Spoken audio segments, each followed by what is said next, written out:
कभी कभी हम अपने माता पिता से कितने क्रोधित रहते हैं। सोचते हैं कि उनका ध्यान हमारी ओर है ही नहीं, सोचते हैं कि उनके लिए हमारा कोई अस्तित्व ही नहीं, उनसे रुष्ट हो जाते हैं।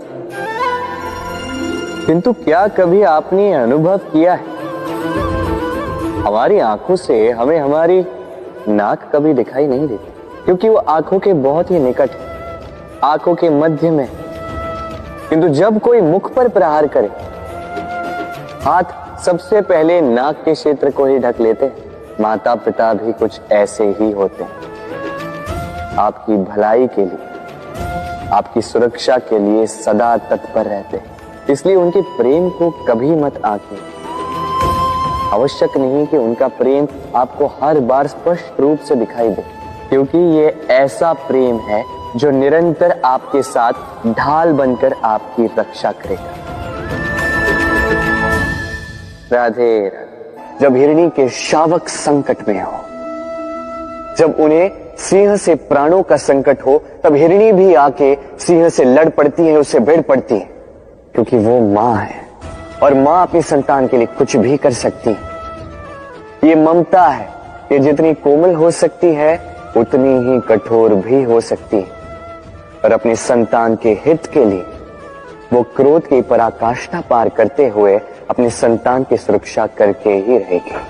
और इसीलिए तो मां संतान के जीवन की सबसे बड़ी ढाल कहलाती। इसी मां को हमारा शत शत नमन। राधे राधे। करुणा, करुणा वो भाव है जिससे संसार के सारे भाव जन्म लेते हैं, और ये समस्त संसार ये मां से जन्म लेता है। मां वो व्यक्ति है जो करुणा का सागर है। संतान को देखकर ही समझ जाती है कि उसकी विडंबना क्या है, उसकी आवश्यकता क्या है। संतान के नेत्रों में यदि अश्रु दिखे, वो देखकर ही समझ जाती है कि उसके शरीर के कौन से भाग में उसे चोट लगी है। संतान के बिना कहे मां समझ जाती है कि आज भोजन में संतान क्या खाएगी। ये होती है मां। मां करुणा का सबसे बड़ा रूप है।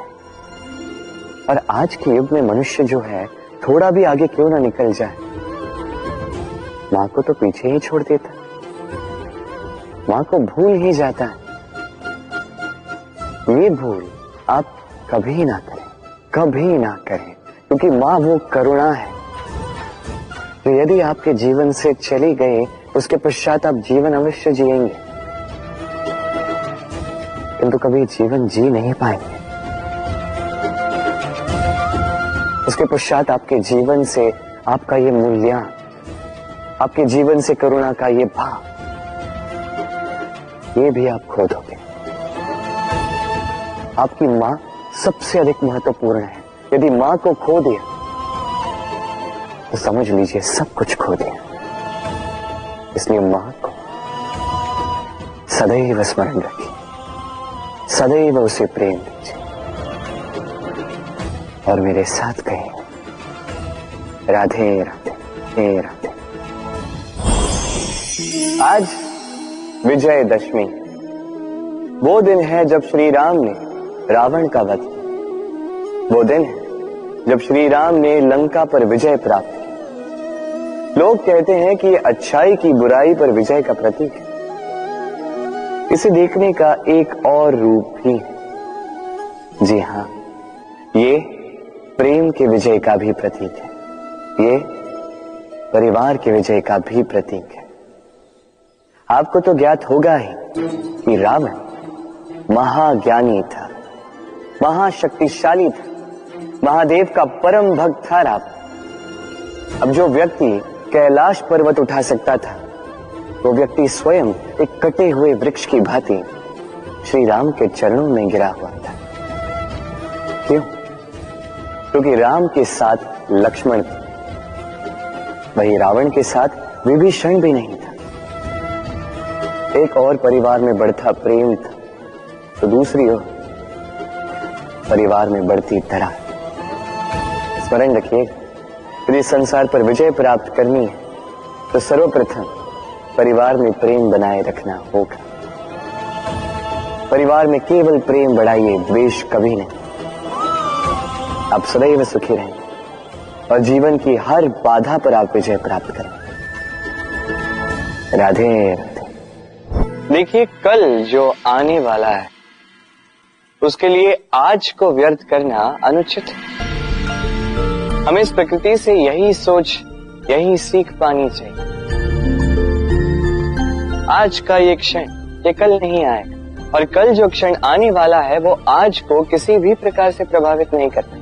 बस इसी सीख को ध्यान में रखते हुए आप सभी निश्चिंत रहिए।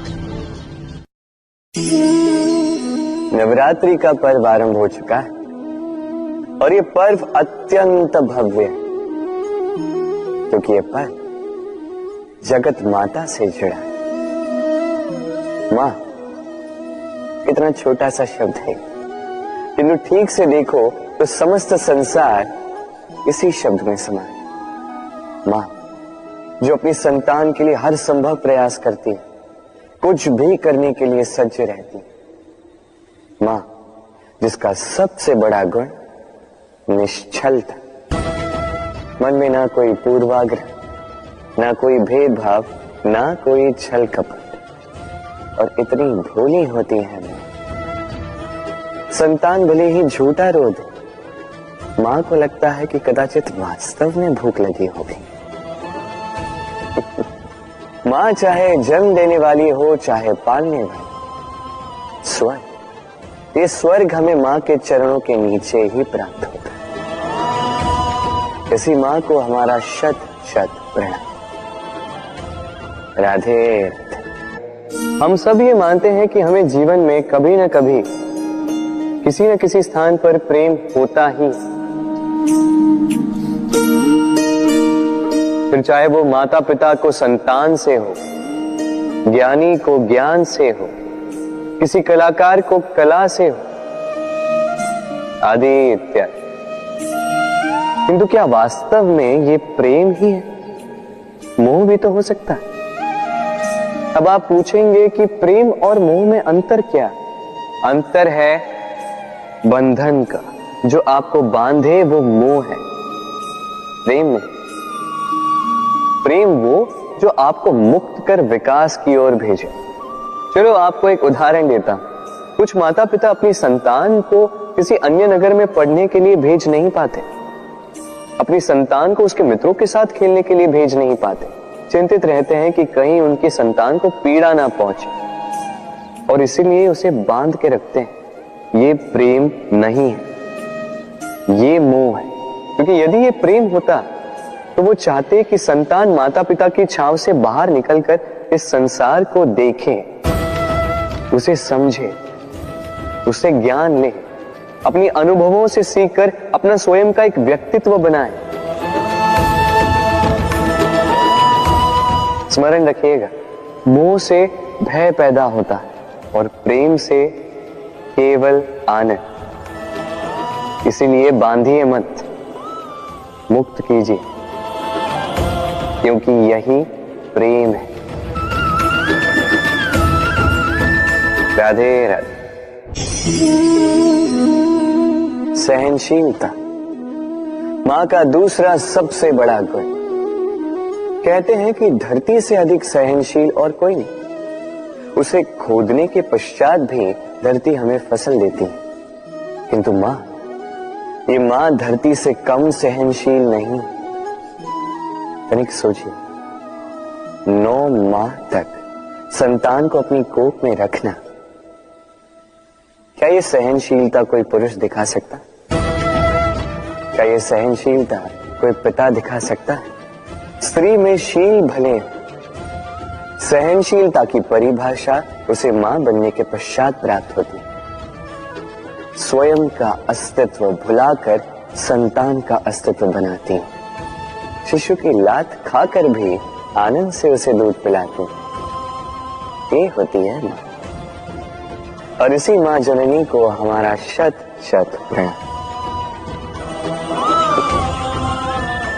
राधे राधे। प्रेम संसार का सबसे पवित्र बंधन है, पर सच पूछो तो ये बंधन से मुक्ति है, स्वतंत्रता है।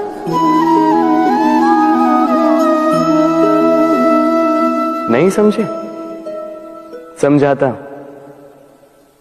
यदि कोई आपका प्रेम ठुकरा दे, यदि कोई आपका प्रेम समझ ही ना पाए, तो क्या होगा? कुछ उदास हो जाएंगे, कुछ छल करके प्रेम पाना चाहेंगे, तो कुछ बलपूर्वक प्रेम पर अधिकार करना चाहेंगे। किंतु यह आवश्यक नहीं कि जिससे आप प्रेम करते हो उसे भी आपसे प्रेम, क्योंकि प्रेम कोई वस्तु नहीं है, न राज्य है, न धन जिसे आप बल से अपने वश में कर सकते। प्रेम वो शक्ति है जो आपके लिए हर बंधन तोड़ सकती है, किंतु स्वयं किसी बंधन में नहीं फंसती। तो जिससे भी आप प्रेम करते हो उसे स्वतंत्र छोड़ दीजिए, क्योंकि स्वतंत्रता ही वो भाव है जो जीव को सबसे अधिक प्रिय है। प्रेम सच्चा होगा तो उसे अवश्य समझ में आए। तब तक के लिए निस्वार्थ भाव से प्रेम कीजिए, स्वार्थ हट जाएगा तो प्रेम आ ही जाएगा और मन प्रसन्न होकर बोलेगा, राधे राधे।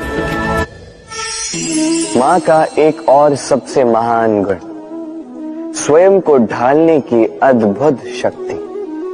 जिस प्रकार एक मां स्वयं को ढाल सकती है और कोई नहीं कर सकता। मां एक महानदी की भांति है जिसकी ऊर्जा असीमित है, किंतु अहंकार बिल्कुल नहीं।